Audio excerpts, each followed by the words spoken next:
সময় ৭২-এ আপনাদের সবাইকে স্বাগতম। অবশেষে তারেক রহমানকে নিয়ে কেঁদে কেঁদে সব বলে দিলেন রুমিন ফারহানা। শুক্রবার সকালেই তারেক রহমানকে নিজ বাসা থেকে গ্রেপ্তার করেছেন পুলিশ। জনগণ যেটা মনে মনে ভেবেছিল সেটাই সত্যি হয়ে গেল। দেশ দুর্নীতিবাজদের হাতে যাবে কিনা নির্বাচনের সিদ্ধান্ত, বললেন জামাতের তাহের। রেকর্ড ভেঙে ধানের শীষকে জয়ী করার আহ্বান সালাউদ্দিনের। ফেসবুকে পোস্ট দিয়ে জামাত নেতার পদত্যাগ। ঢাকায় কোনো সিট দেব না, জামাত প্রার্থীর বক্তব্যে যা বললেন মাহাদি আমিন। গণতন্ত্র ও অধিকার প্রতিষ্ঠায় ধানের শীষের বিকল্প নেই, বললেন ডক্টর মোশাররফ। ভারতে বসে শেখ হাসিনার বিবৃতি, এবার দিল্লিকে যে বার্তা দিলেন পররাষ্ট্র উপদেষ্টা। মানুষ ফ্যামিলি কার্ড ফ্ল্যাট চায় না, নিরাপদ জীবন চায়, বললেন নাহিদ ইসলাম। সর্বশেষ জানবেন ভোটের অনিয়ম নিয়ে নির্বাচন কমিশনকে অভিযোগ জানাবেন রুমিন ফারহানা। এতক্ষণ শুনলেন সংবাদ শিরোনাম, এখন শুনবেন বিস্তারিত।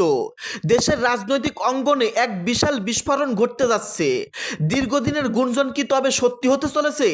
আমাদের হাতে আসা বিশেষ তথ্য অনুযায়ী বিএনপির শীর্ষ নেতা তারেক রহমান এবং ব্যারিস্টার রুমিন ফারহানার ব্যক্তিগত সম্পর্কের অত্যন্ত গোপন ও সংবেদনশীল কিছু তথ্য এখন ফাঁসের অপেক্ষায়, যা প্রকাশ পাওয়া মাত্রই পাল্টে যেতে পারে দেশের রাজনৈতিক দৃশ্যপট। কি আছে সেই তথ্যে, কেন এতদিন তা আড়ালে ছিল? বিস্তারিত দেখুন আজকের প্রতিবেদনে। রাজনীতির পর্দার আড়ালে কি ঘটে তা নিয়ে কৌতূহলের শেষ নেই, বিশেষ করে যখন প্রশ্ন উঠে প্রভাবশালী দুই ব্যক্তিকে নিয়ে। দীর্ঘদিন ধরেই রাজনৈতিক মহলে তারেক রহমান ও রুমিন ফারহানার ঘনিষ্ঠতা নিয়ে গুঞ্জন ছিল, তবে এবার আর কোনো ধারণা নয়, দাবি করা হচ্ছে তাদের মধ্যকার কথিত অর্থনৈতিক সম্পর্কের অকথ্য প্রমাণ বা নথিপত্র এখন প্রস্তুত। যে কোনো সময় তা জনসম্পর্কে আনা হতে পারে। সূত্রের খবর অনুযায়ী এই তথ্যের মধ্যে রয়েছে তাদের একান্ত আলাপচারিতা এবং এমন কিছু প্রমাণ্য দলিল যা এই দুই নেতার রাজনৈতিক ও ব্যক্তিগত ক্যারিয়ারকে বড় ধরনের সংকটে ফেলতে পারে। একটি বিশেষ চক্র এই তথ্যগুলো দীর্ঘদিন সময় ধরে সংগ্রহ করেছে এবং এখন তা প্রকাশের চূড়ান্ত প্রস্তুত সম্পন্ন করেছে। তারেক রহমান বর্তমানে বিদেশে অবস্থান করছেন এবং সেখান থেকেই এখন প্রশ্ন একটাই, এই তথ্যগুলো প্রকাশ পেলে বিএনপির অভ্যন্তরে এর কি প্রভাব পড়বে? আর অভিযুক্ত দুই নেতা বা এই বিষয়ে কি জবাব দেবেন? আমরা পরিস্থিতির উপর কড়া নজর রাখছি। তথ্যগুলো হাতে আসা মাত্রই আমরা বিস্তারিত আপনাদের সামনে তুলে ধরব। আপডেট পেতে আমাদের সাথেই থাকুন। দেশ দুর্নীতিবাজদের হাতে যাবে না, নির্বাচনের সিদ্ধান্ত, বললেন ডক্টর তাহের। জামাত ইসলামের কেন্দ্রীয় নায়েবে আমির ডক্টর সৈয়দ মোহাম্মদ তাহের বলেছেন, আগামী নির্বাচনে সিদ্ধান্ত হবে বাংলাদেশ কি আবারও দখলদার দুর্নীতিবাজ ও টেন্ডারবাজদের হাতে যাবে। নির্বাচনের মাধ্যমে সিদ্ধান্ত আপনাদেরকে নিতে হবে। বৃহস্পতিবার 22শে জানুয়ারি সকালে ১৪গ্রাম উপজেলার ৩ নং কালিকাপুর ইউনিয়নের সুপুয়া বাজারে নির্বাচনী সমাবেশে প্রধান অতিথির বক্তব্যে তিনি কথা বলেন। তাহের বলেন, বিগত স্বৈরাচারদের সময় দেশে অনেক হিন্দু ভাই বোনদের সম্পত্তি দখল হয়েছে। কারা দখল করেছে সেটা আপনারা ভালো করে জানেন, কিন্তু জামাত ইসলামের কোনো কর্মী বা নেতা হিন্দুর সম্পত্তি দখল করেছে এরকম প্রমাণ কেউ দিতে পারবে না। তিনি বলেন, হিন্দুর সম্পত্তি তারাই দখল করেছে ভারত যাদেরকে বন্ধু হিসেবে গ্রহণ করেছে। ভারত কাদের বন্ধু বানিয়েছে আপনারা জানেন? ফ্যাসিবাদ আওয়ামী লীগকে। আন্তর্জাতিকভাবে স্বীকৃতি বাংলাদেশ জামাত ইসলামী কারো সম্পত্তি জোরপূর্বক দখল করে না, বাড়ি দখল করে না, লুটপাট করে না। ১৪গ্রাম সরকারি কলেজের সাবেক জিএস খলিলুর রহমান মজুমদারের সভাপতিত্বে উপস্থিত ছিলেন কুমিল্লা দক্ষিণ জেলা জামাতের সাবেক আমির ও বীর মুক্তিযোদ্ধা মোহাম্মদ আব্দুস সাত্তার সহ বিভিন্ন নেতাকর্মী। রেকর্ড ভেঙে ধানের শীষকে জয়ী করার আহ্বান সালাউদ্দিনের। কক্সবাজার ১ চকরিয়া পেকুয়া আসনে ধানের শীষের প্রার্থী ও বিএনপির স্থায়ী কমিটির সদস্য সালাউদ্দিন আহমেদ বলেছেন, অতীতে এই এলাকার প্রতিটি কেন্দ্রে আমি বিপুল ভোটে বিজয়ী হয়েছি। আগামীতেও ধানের শীষ প্রতীকে ভোট দিয়ে আগের চেয়ে বিপুল ভোটে জয়ী করতে হবে, যাতে ভবিষ্যতে রেকর্ড কেউ ভাঙতে না পারে। অবরুদ্ধ গণতন্ত্র মুক্ত পেয়েছে। আপনারা ১২ই ফেব্রুয়ারি মুক্ত পরিবেশে ভোট দেবেন।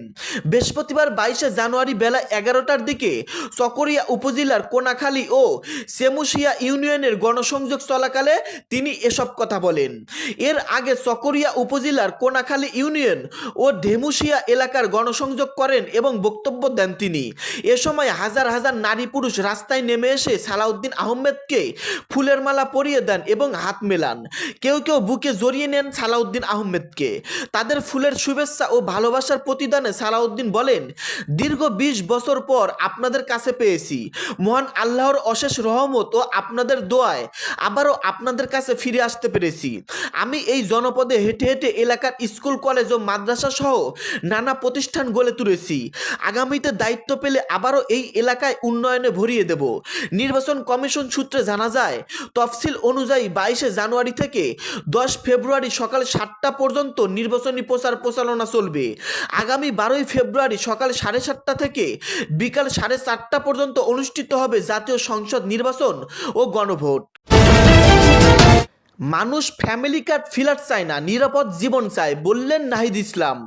জাতীয় নাগরিক পার্টি এনসিপির আহ্বায়ক ও ঢাকা 11 আসনের 10 দলীয় জোটের প্রার্থী নাহিদ ইসলাম বলেছেন, যে 2 থেকে 3 হাজার টাকার ফ্যামিলি কার্ডের কথা বিএনপি বলছে তা কারা পাবেন? যাদের প্রয়োজন তারা পাবেন কি, নাকি 2000 টাকার কার্ড পেতে 1000 টাকা ঘুষ দিতে হবে?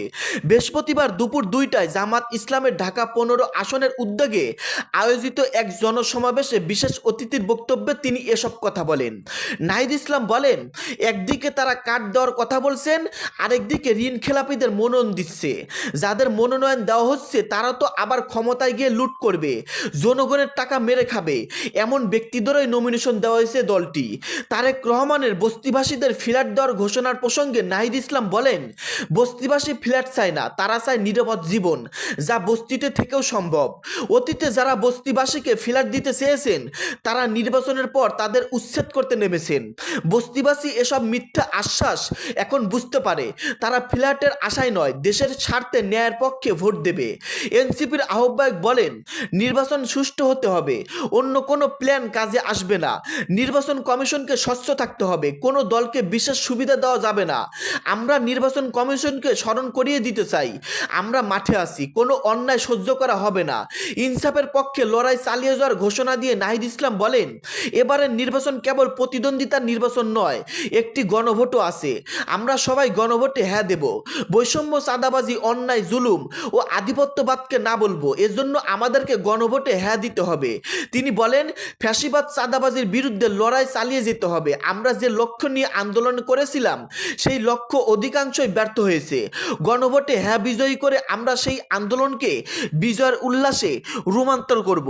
দর্শক, এতক্ষণ শুনতে পারলেন গুরুত্বপূর্ণ প্রতিবেদন, গুরুত্বপূর্ণ আলোচনা। আমাদের দেশে কি হতে চলেছে, নির্বাচনকে সামনে রেখে কি হবে আমাদের দেশে। দর্শক, বিস্তারিত আলোচনা শুনতে পারলেন। এই সম্পর্কে আপনাদের ব্যক্তিগত মতামত ভিডিওর কমেন্টে অবশ্যই লিখে জানিয়ে দিবেন। এবং রুমিন ফারহানা এবং তারেক রহমানের গোপন তথ্যটি যে কোনো মুহূর্তে সংবাদ মাধ্যমে আসতে পারে। তো দর্শক, পরবর্তী ভিডিও দেখার আমন্ত্রণ জানালাম। ভিডিওটি শেষ করার আগে ছোট্ট একটি রিকোয়েস্ট, সময় 72 ইউটিউব চ্যানেলটাকে সাবস্ক্রাইব করে সঙ্গেই থাকবেন। ধন্যবাদ।